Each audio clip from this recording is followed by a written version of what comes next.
I was 48 hours away from my dream wedding in Boston. My fiancé, Julian, was a tech wunderkind, the man on the cover of magazines.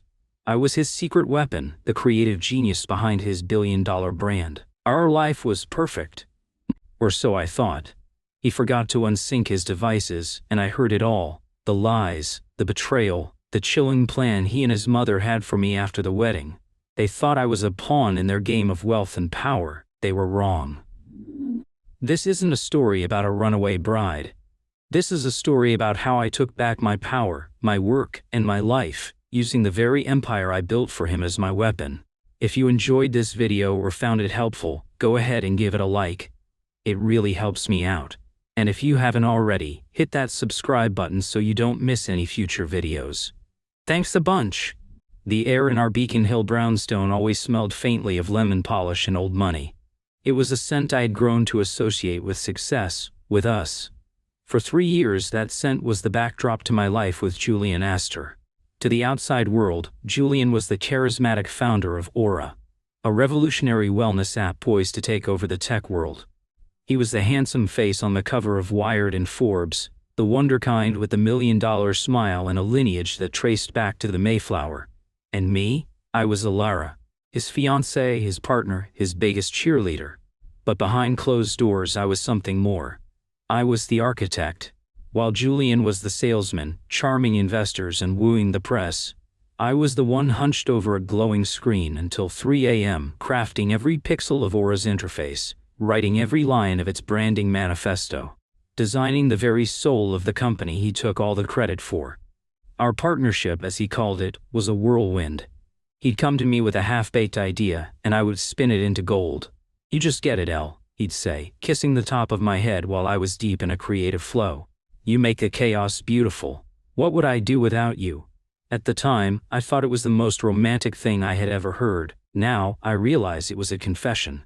With our wedding just 2 days away, the entire city of Boston seemed to be buzzing with our names. The venue was the Isabella Stewart Gardner Museum, a place of breathtaking, almost sacred beauty. The dress was a custom Vera Wang, waiting for me like a silken ghost in my closet. Everything was perfect, almost. For weeks, a tiny persistent hum of anxiety had been vibrating just beneath my skin. I chalked it up to pre-wedding jitters. But it felt different. It was the same feeling you get when you walk into a room and know something is out of place, even if you can't see what. Julian had been distant. Not in an obvious way, but in 1,000 tiny, almost imperceptible shifts. He'd check his phone more often. His smiles wouldn't quite reach his eyes. And when I tried to talk about my desire to be officially named a co-founder and chief creative officer before the wedding, he gently shut me down. "Baby, it's all just paperwork," he'd soothe, stroking my hair. "We're about to become husband and wife.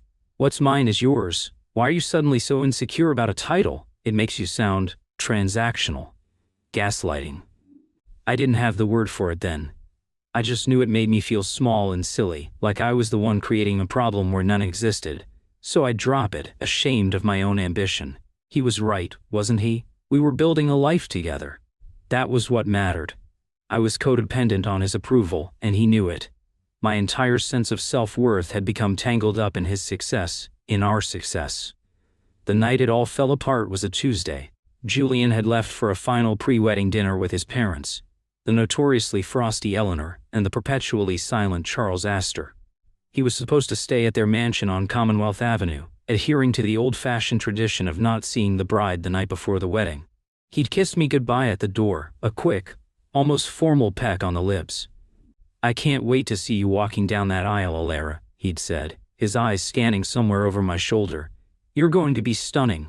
I spent the evening alone, putting the final, meticulous touches on the presentation for Aura's Series B funding pitch. The pitch was scheduled for the Monday after our honeymoon. A massive deal with a highly conservative, family values-oriented investor from Singapore, a Mr. Chen. Julian had insisted the presentation be flawless, and as always the task fell to me. The entire visual identity, the user journey mockups, the data visualizations, it was all my work. Around 10 p.m., I finally leaned back, my eyes gritty from staring at the screen. I stretched and noticed Julian's iPad lying on the antique credenza by the window. He must have forgotten it in his rush. I smiled, thinking I should probably charge it for him. As I picked it up, the screen lit up. It was synced to his iPhone, a feature we both used for convenience. A notification banner was at the top of the screen. New voice memo. Final instructions. My heart did a strange little stutter step. Final instructions? It sounded so cold, so clinical. Curiosity, that fatal human flaw, got the better of me. My finger hovered over the notification for a second before I tapped it. The recording began not with Julian's voice, but with the clipped, aristocratic tones of his mother, Eleanor Astor. "Julian, are you listening to me? This is not the time to get sentimental. The next 72 hours are critical." There was a rustle of fabric, then Julian's voice, but it was a version of him I'd never heard before. It was weary, impatient, and stripped of all its usual charm. "I know, Mother, you've only said it 100 times. Secure Chen, then handle Alara." My breath caught in my throat. Handle Alara? I sounded like a problem to be solved, a line item on a to-do list. Eleanor's voice was like ice. "Don't use that tone with me. You were the one who got yourself into this mess. You let her get too involved." Giving her creative control was a foolish, emotional decision. Now, we have to play the long game. Chen's investment is contingent on the image of stability. A powerful young founder with a brilliant, supportive new wife. It's the perfect narrative. "It's a fake narrative," Julian snapped back. "She's been pushing for the co-founder title again. She wants her name on the patents." A cold laugh crackled through the speaker. It was Eleanor. "Of course she does. The girl has ambition. It's what made her useful in the first place. But she's also in love with you, which makes her predictable. After the wedding, after Chen's money is in our accounts, you will slowly begin to sideline her. Promote someone else to her role, give them a fancy title. Reassign her to special projects. Make her feel valued while systematically stripping her of any real power. Gaslight her. Tell her she's being emotional, that she's imagining things. You're good at that. Within a year she'll either accept her new decorative role as Mrs. Astor, or she'll leave. Either way, we retain full control of the IP she created, and you have your legacy." I sank to the floor, the beautiful Persian rug doing nothing to cushion the blow. My entire body was trembling. This wasn't real. It was a nightmare, but it got worse. Julian sighed, a long, theatrical sound. "And what if I don't want to marry her at all? What if I just call it off?" "Don't be a fool," Eleanor shot back. "You need her. Or rather, you need her work. You can't replicate what she's built. You don't have the talent. She is your golden goose, Julian. You just need to keep her in a pretty gilded cage. The wedding is the lock on the door. You will walk down that aisle, you will smile for the cameras, and you will play the part of the adoring husband. Is that understood?" There was a long pause. I held my breath, praying, begging some silent God that he would defend me, that he would say my name with love, that he would tell his mother she was a monster. Instead, what came next shattered the last remnants of my world. "Yes, Mother," Julian said, his voice flat and defeated. "The things I do for this family, for this company." Then, a moment of chilling clarity. "It's a shame, really. She's a brilliant designer, but she's just a stepping stone, and she has no idea." The recording ended. Silence. The only sound in the grand empty room was the frantic, painful thumping of my own heart. A stepping stone, a golden goose. A problem to be handled.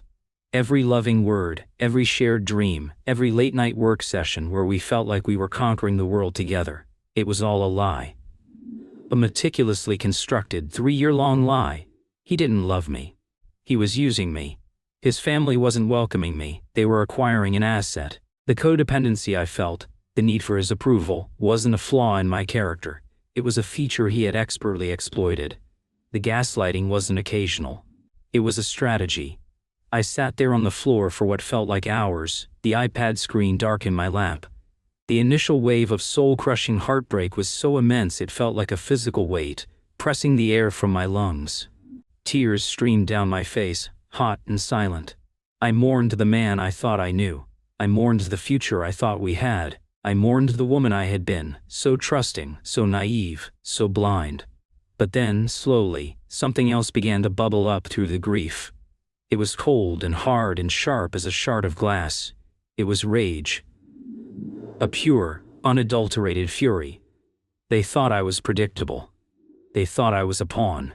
They thought I would walk meekly into their gilded cage. Eleanor was right about one thing: I did have ambition. And she was right about another: Julian couldn't replicate what I had built. He didn't have the talent. He was a hollow man in a beautiful suit, selling a story that I had written and designed. "She is your golden goose," his mother had said. A slow, dangerous smile spread across my face. It felt alien and unfamiliar. It was the smile of a woman who had just realized something critical. A goose can lay golden eggs, but it can also fly away. And it can take all the gold with it. I stood up, my legs steady now. The trembling had stopped. The tears had dried. My mind, once clouded with love and doubt, was now a landscape of crystalline clarity. I was no longer a bride-to-be. I was a strategist.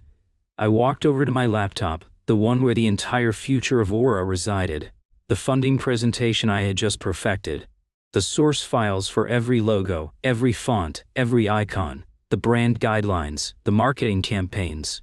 The very digital DNA of the company. My work? My intellectual property. I plugged in my personal external hard drive, the one I used for my freelance work before I met Julian. The drive was sleek and black, anonymous, and I began to copy everything. They wanted a war. They just didn't realize I was the one with all the ammunition. The wedding was in 48 hours. Julian and his mother thought my heartbreak would be my undoing. They had no idea it was about to become my greatest weapon. I wasn't going to run.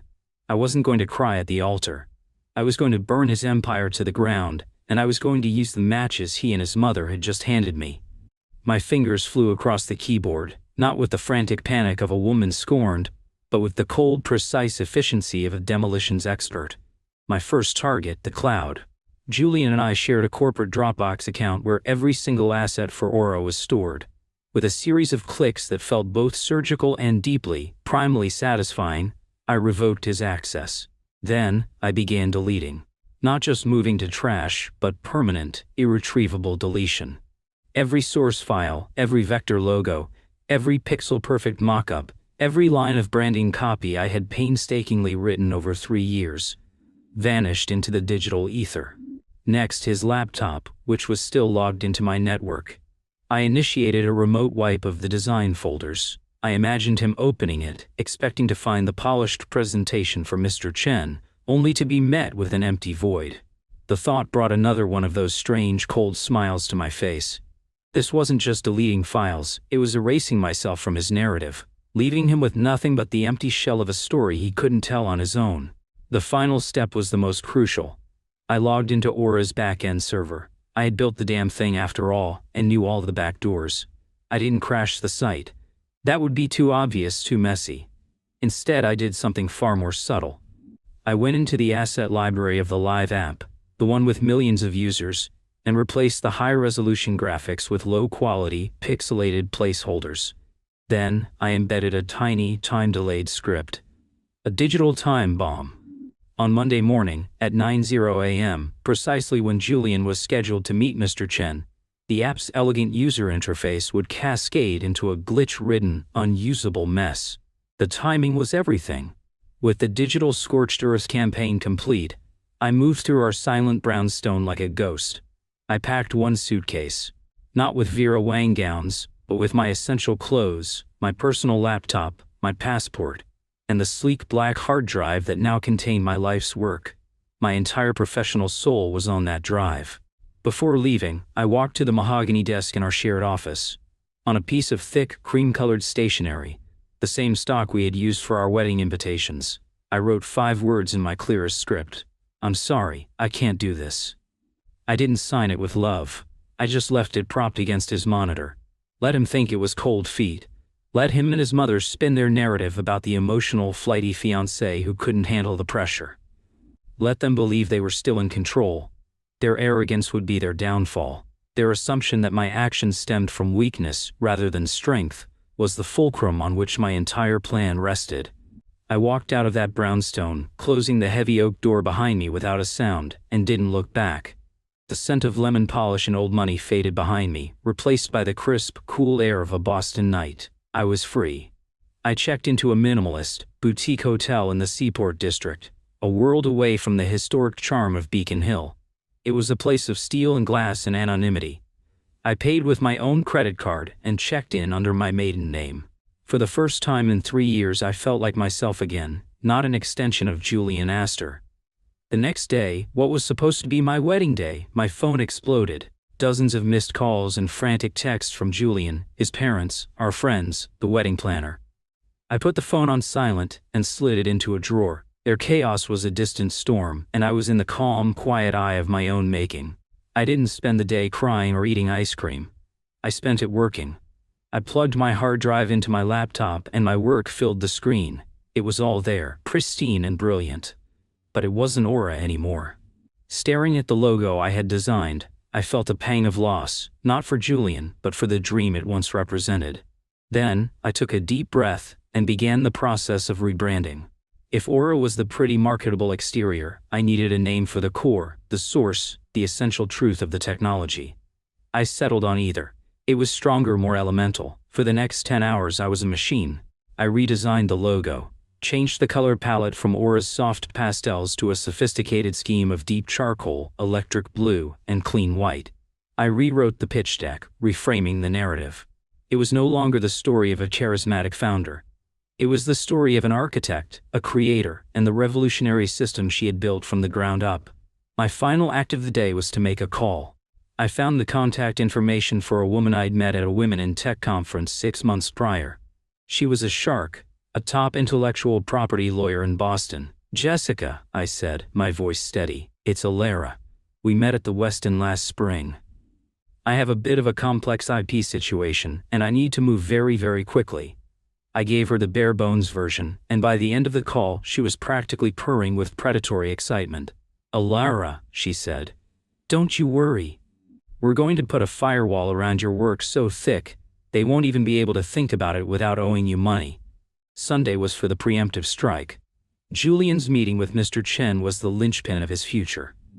It was the reason he was being forced to marry me, the reason for the entire charade. I couldn't just let it happen. I had to get to Chen first. After some serious digging through online business registries and corporate databases, I found the direct email from Mr. Chen's top aide at his Singapore-based private equity firm. I crafted the email carefully.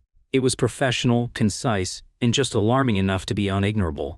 Subject: urgent and confidential. Regarding your Monday 9 a.m. meeting with Dear Mr. Chen, my name is Alara Vance. I am the Chief Creative Officer and lead architect of the technology platform you know as Aura.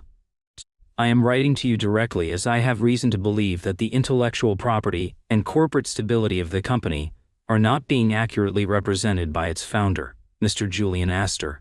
Significant internal restructuring has occurred in the last 48 hours. I hold the sole rights to the core IP you are considering for investment. For the purposes of your due diligence, I believe a brief, preliminary conversation with me is essential before you proceed. I am available at your earliest convenience. Sincerely, Alara Vance. Attached a single file, a password-protected PDF containing the first page of the new Ether brand guide. The password was Golden Goose. A little bit of theatricality never hurt. I hit send and felt a profound sense of calm. The ball was in his court.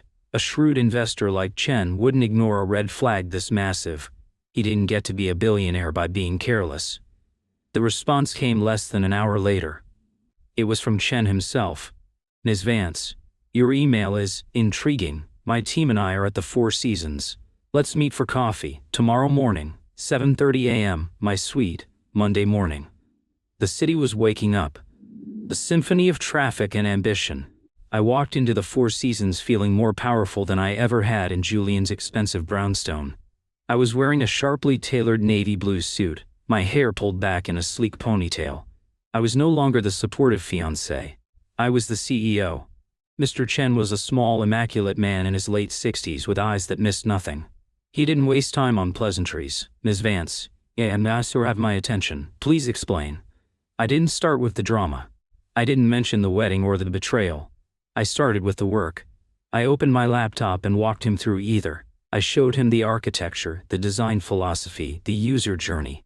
I spoke with a passion and authority that Julian could only ever imitate. "This," I concluded, "is the product you were pitched.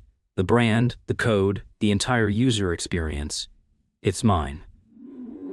but he's selling a product he doesn't own and doesn't understand. Chen watched me, his face impassive. Strong claims. Do you have proof? I do, I said softly. I took out my phone, queued up the voice memo, and placed it on the table between us. I didn't play the whole thing, just the key part. Eleanor's voice, cold and clear, echoed in the silent, luxurious suite. She's your golden goose, Julian. You just need to keep her in a pretty gilded cage. The wedding is the lock on the door. We retain full control of the IP she created. I stopped the recording.